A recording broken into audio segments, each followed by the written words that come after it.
Je suis avec M. Bob Dossange. Il est président de Guilford Distribution. Nous sommes à Longueuil, dans les installations québécoises de ce grand distributeur national. On fait l'entrevue ensemble. M. Dossange, bonjour, bienvenue au Québec. Merci. En mai 2022, donc il y a 3 ans, votre entreprise canadienne a choisi d'acheter AFA. C'était, je pense, la 6e acquisition en quelques années seulement. Donc, depuis 2012, plusieurs acquisitions. Ça veut dire que c'est depuis que vous êtes à la tête de l'entreprise. Alors, les frères Gill sont venus vous chercher, je crois, en 2011. Qu'est-ce qu'ils voulaient que vous apportiez à l'entreprise à ce moment-là? Alors, mes partenaires, ils sont les 3 frères, ils sont mes cousins. Oui. Alors, il y avait une opportunité d'acquérir un centre de distribution en Alberta.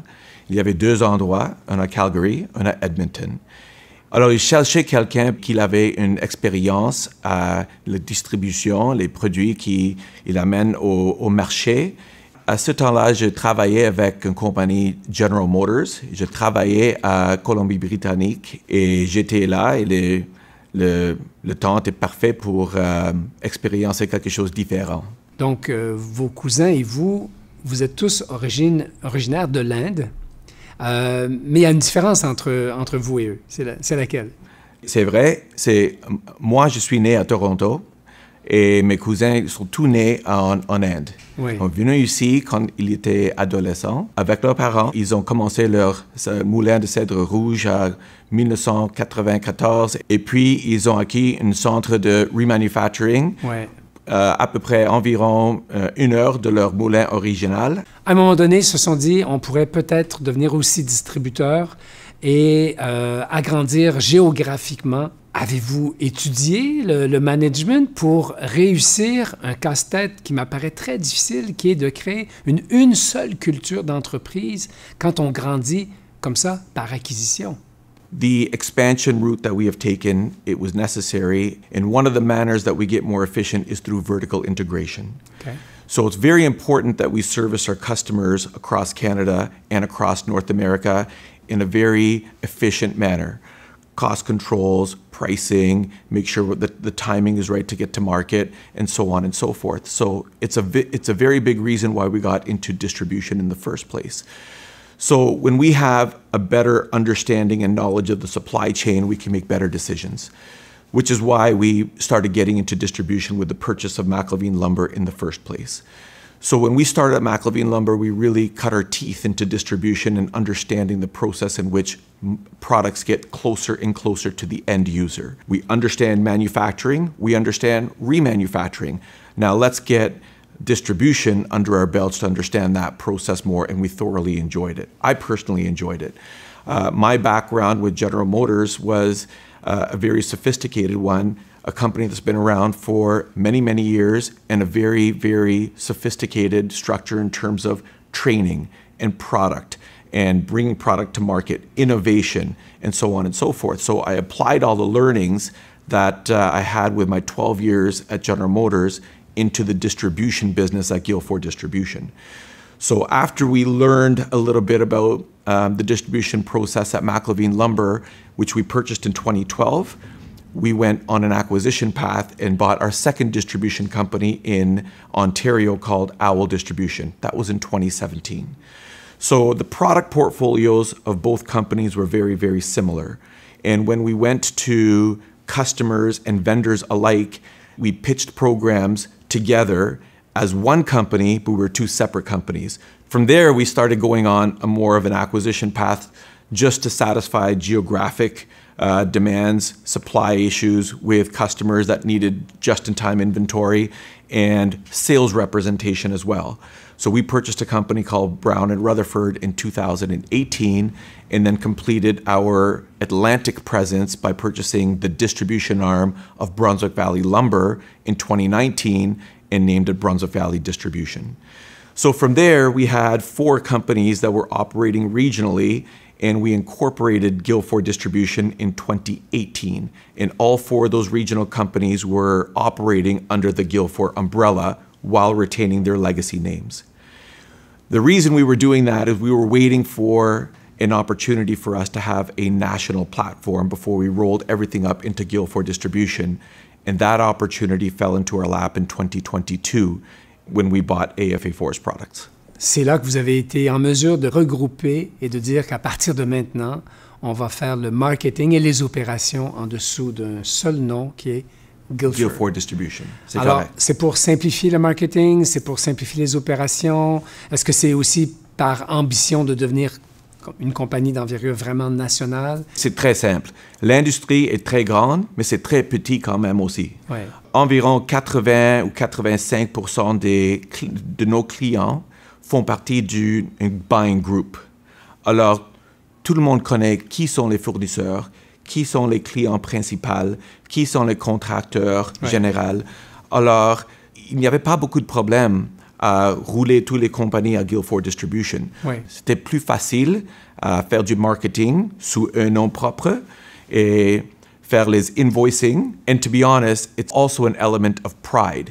So I don't know if you know, but the Guilford name, the Gill in Guilford are my partners. And that's the family name that they've had for generations. Yes. And for us to proudly display it on our walls is very, very important to us as well. So Gill is the last name?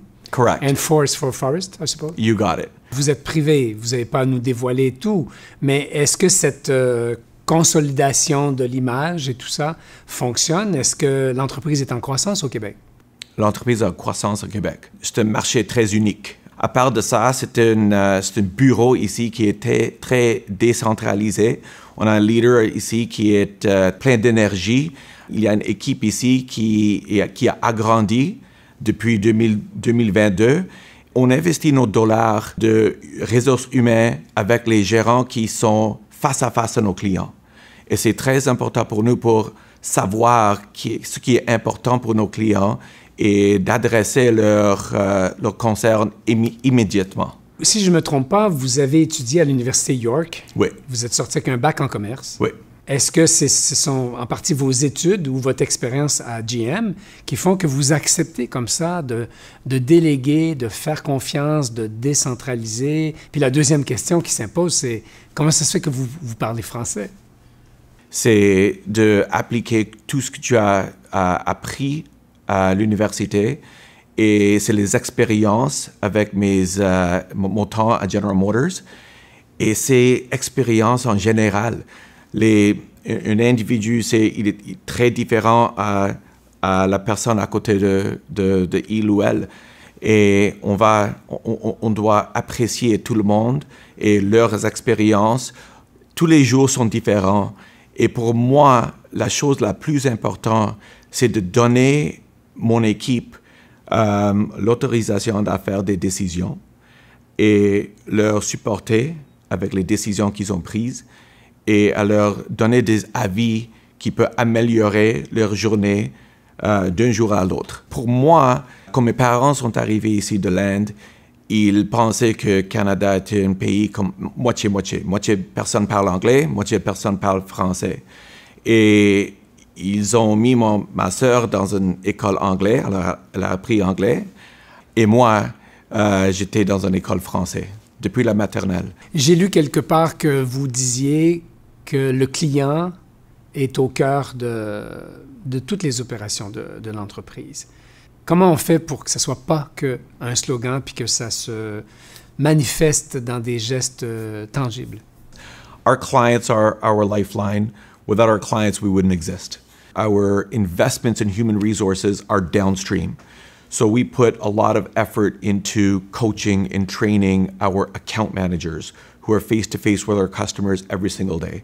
So we have put in place a model where we have a lower ratio of clients for every single account manager that we have internally so that they could more efficiently service our customers' need, respond to them in a faster timeline, and really truly understand their business or help them make more money. Est-ce que vous diriez que ce que vous venez d'expliquer, c'est une des principales différences entre vous et vos concurrents? We're a very lean organization, and it's almost a battle that I have with myself every day because one of the reasons we wanted to expand to the scale that we've expanded was in smaller organizations, it's very difficult for people to climb the corporate ladder, so to speak. And people are aspirational and they want to do bigger and better things. And they've got most of our people, in fact, all of our people have the talent and the ability to do that.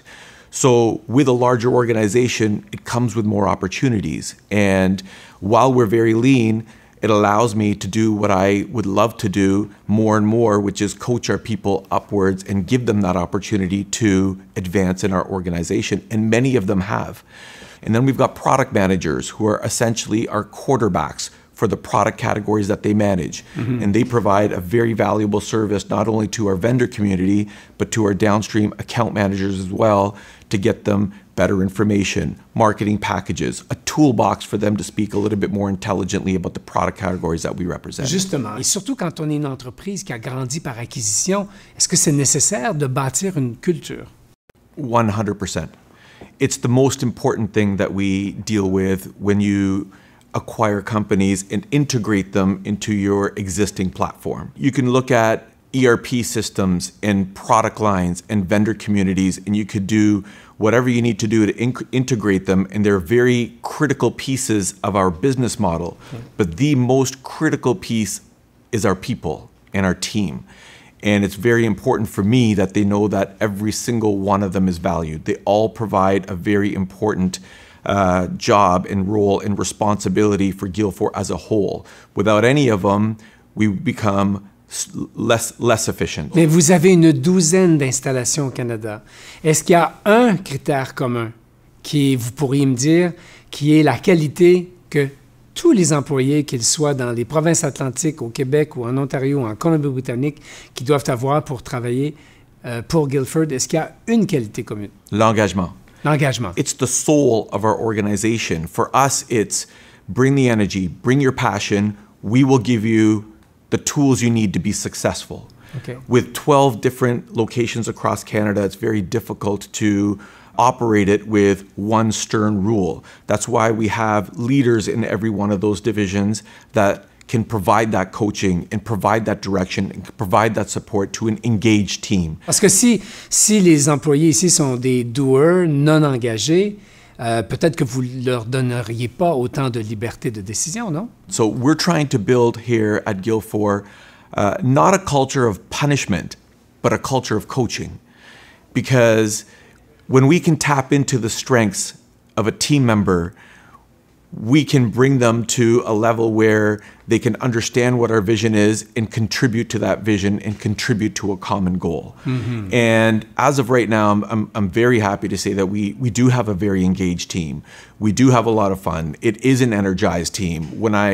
As I said before, I'm hands-on. I like to talk to my team on a daily basis. And when we talk, it's more constructive. Justement, est-ce que le rôle des distributeurs devient pas encore plus stratégique maintenant que tout est plus volatile? Absolutely. So the world is changing every day. Our market changes every day. Faster than before, no? It's faster than before. Yeah. But when you look at externally, there are things that you just can't plan for. You can't plan for COVID. You can't plan for these geopolitical issues that we're facing and the responses that we're looking at in terms of tariffs and taxes and duties and so on and so forth. The only thing we can do is stick to our plan and stick to what we do best and stick to what we can control.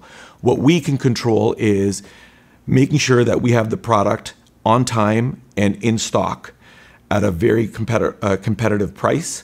We're not everything to everybody. We make sure that we focus on our core competencies in terms of the product lines that we represent, and we align ourselves with those AAA vendors and make sure that we can expand the brand awareness and brand exposure for those product lines across the 3,000 accounts that we have across Canada. Donc, si on travaille avec Guilford, on n'a pas accès à toutes les marques disponibles. Alors, on doit être compétitif quand même, mais responsable. Mais c'est très important. Nos fournisseurs sont nos partenaires. Vous travaillez avec combien de manufacturiers environ? Pour nos produits spécialisés, à peu près une douzaine. Oui. Et avec les moulins, ça peut être 40 ou 50 chaque année. Est-ce que la plupart de ces compagnies sont des compagnies canadiennes? Nous sommes à Guilford, une compagnie 100% et fièrement canadienne. Et nos fournisseurs, environ 80% de nos produits sont manufacturés ici au Canada. Oui. Mais si ce n'est pas le produit final, Oui. alors plusieurs des ressources, Des composants. des composants sont canadiens. Est-ce que c'est important pour vous, cette dimension canadienne? Canada has given all of us an opportunity, and I can't say enough about what this country has allowed my family to do, my partners' families to do, and the next generation that's coming up as well. We try to teach them about those values that Canada's brought to our family circle every single day. It's something that is in our DNA. It's something that we will always cherish and value, that this land has given us an opportunity to do something beyond our wildest dreams.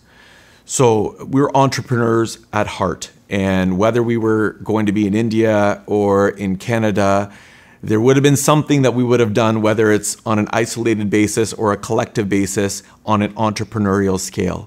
But what Canada's allowed us to do was become more organized. It allowed us to have access to different markets and allowed us to come together with either the vendor community, customer community, joint ventures, a real estate footprint. No matter what part of our business model you look at, the DNA is always, it's a Canada message, and it always will be. Chez Guilford, vous êtes chanceux parce que la plupart de vos concurrents sont des compagnies publiques, c'est-à-dire inscrites à la bourse. Oui. Ça vous permet d'avoir à tous les 3 mois les chiffres concernant ces entreprises. Ça vous est utile, non? C'est utile, mais comme je disais en avant, c'est une industrie très, très grande, mais petite au même temps. Oui. Alors, toutes les compagnies de distribution, s'il y a de croissance, tout le monde participe à la croissance. Ouais. Et s'il y a des turbulences, on participe aux turbulences aussi. Allez-vous vous-même aussi devenir public un jour?